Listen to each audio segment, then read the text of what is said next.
What's going on, boys? It's day number 31 of reading through the book of Deuteronomy. Today is also September 1st, so if anybody has set a new goal for this month, I pray that it would go well for you. I know for me, one of the biggest goals is just to continuing these devotionals every day. I'm always ready to just hear the word that's going to be given today. So for today, we are going to be looking at the kind of finishing story of Moses. So we are approaching obviously the end of Deuteronomy, but also the end of Moses' life. So we know that at this point Moses has gotten the Israelites to the Jordan River, and God has called the Israelites to cross the Jordan River, but Moses is told that he will not be crossing the Jordan River, that he will be resting with his ancestors, and that he will be passing on the baton to someone else. Moses at this point is 120 years old, so very old, especially compared to people in today's world that usually only average 80, 90 years. This man's 120 years old, and these people, that is just incredible. So the question is like, well, who is this person that's going to take over? This man, his name is Joshua. We've talked about him a little bit. A little backstory on him: he is a right-hand man of Moses that was a warrior, a soldier, and he is going to take over and cross the Jordan with the Israelites, and is going to help them receive the promised land and then divide it amongst the tribes and the nations that are going to be a part of what the Israelites are going to do. So the first verse that I want to take a look at is verse 7 through 8, which kind of clarifies how Moses kind of just passes this baton and says, "Here, Joshua, I want you. This is what I need you to do."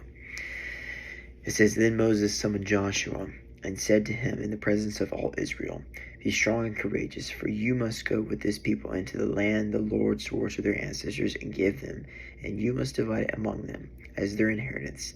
The Lord himself goes before you and will be with you. He will never leave you and never forsake you.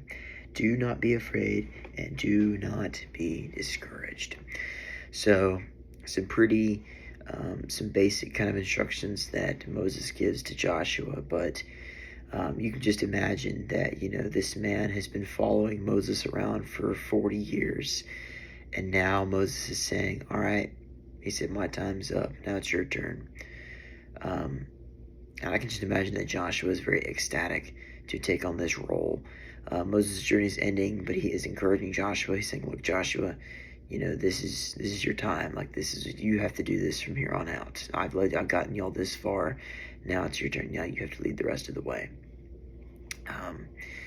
And not only that, but again, as I said before, he's tasked with delivering the Israelites to the promised land and dividing that land. And so the real kind of flaw that comes in with this is when God comes in to visit Moses in a vision. And this is kind of at the point where Moses and Joshua are kind of having the conversation of, Moses saying, "Hey, this is what you have to do," and Joshua's probably asking questions. And so at this time, they're in this tent, and God comes to them and says there's going to be a rebellion that the Israelites are going to do after the departing of Moses. So I have a little bit of a long verse that we're going to read. Verses 15 through 18 says, "Then the Lord appeared to them at the tent in the pillar of a cloud. The cloud stood over the entrance of the tent. And the Lord said to Moses, 'You are going to rest with your ancestors, and these people will soon prostitute themselves to the foreign gods, to the land they are entering. They will forsake me and break the covenant I have made with them. In that day I will become angry with them and forsake them. I will hide my face from them, and they will be destroyed. Many disasters and calamities will come on them. And in that day they will ask, have not these disasters come on us because of our God is not with us? And I will certainly hide my face in that day because of all their wickedness and turning to other gods.'" So God comes down to on this pillar of cloud and speaks to Moses and Joshua directly and says, Moses, he's like, these people that have been following you for so long, he's like, they're going to turn away from you. He said, they're going to turn away from you. They're going to follow other gods, and they're going to go in their wicked ways and evil ways. He's like, and he's like, I'm going to hide my face from them, not because I don't believe not because they're not my people, but because I want to see how well they've learned over these 40 years, if they're willing to put their trust, even if you're not in the picture. So I think the kind of biggest takeaway here is, in our lives, there's going to be someone that's going to lead us to grow better in Christ, and to learn how to grow closer to God, be a better godly man, better godly woman. But then there's going to come a point where you're going to be put up to the battle on your own. And at that point, if you've really been following along, you'll do very well and you'll know how to trust God fully. But if you haven't, you're going to struggle. And so the biggest thing is that, God tests you to see how well you've learned, if you've learned that lesson very well.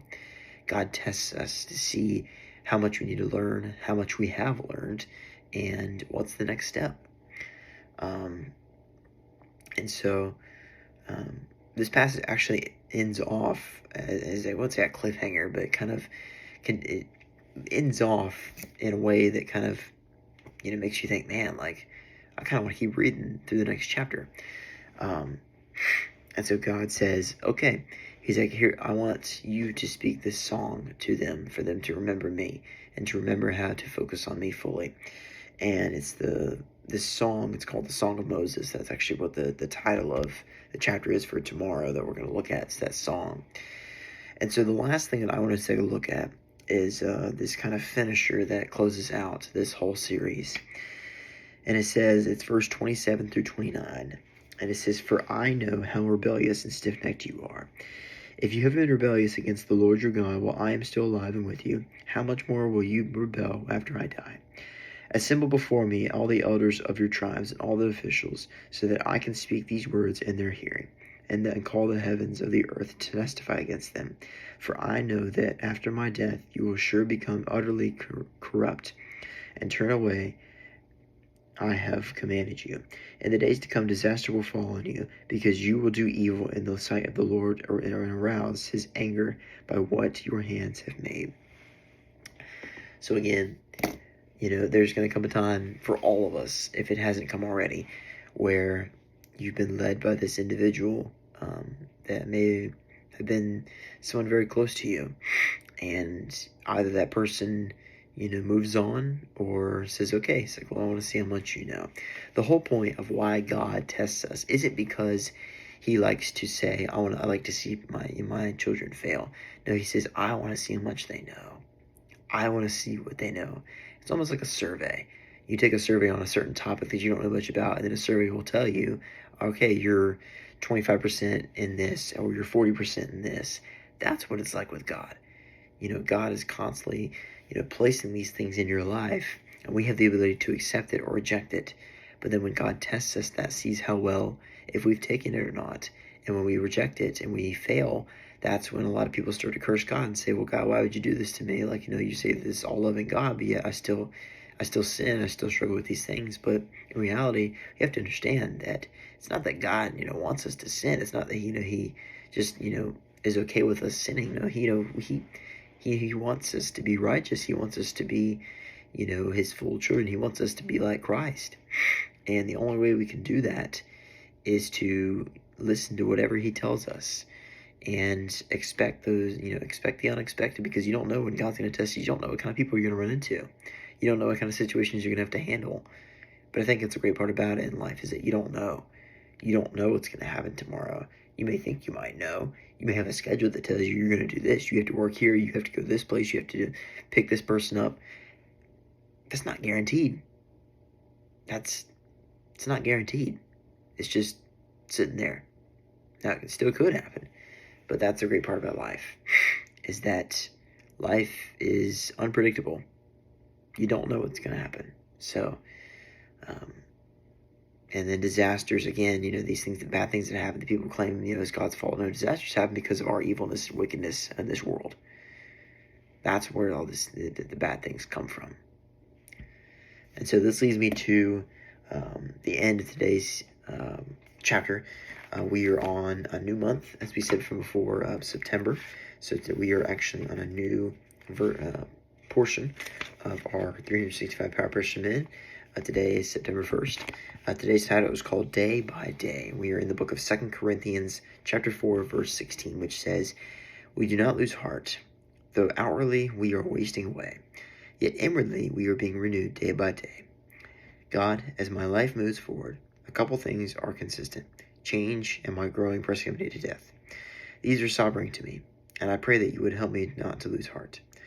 I think of the change that seems to be always occurring around me, and how I feel like I am consistently trying to find a new normal. Perhaps it is my stage of life, but I know that from when I was young, life was consistently shifting.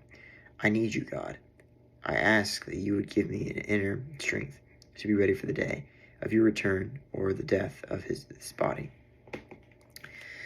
So, a lot of us will go through different phases and will face different ways in this world. But when we put our trust in God fully, we won't have to worry about shifting to different things, wondering whether or not we're going to make it through the day, wondering whether or not we're going to have enough money given to us on our paycheck, wondering whether or not if we're going to be able to go visit that person, because God delivers. God's powerful. He's over everything that has ever existed on this earth. And I think, the suffering that we might, substand a little bit is okay, because sometimes you have to fall before you can rise up. And so that's where we'll finish for today. Hope that you guys have had a great Monday, great Labor Day, and I will see you guys tomorrow. Peace out, boys.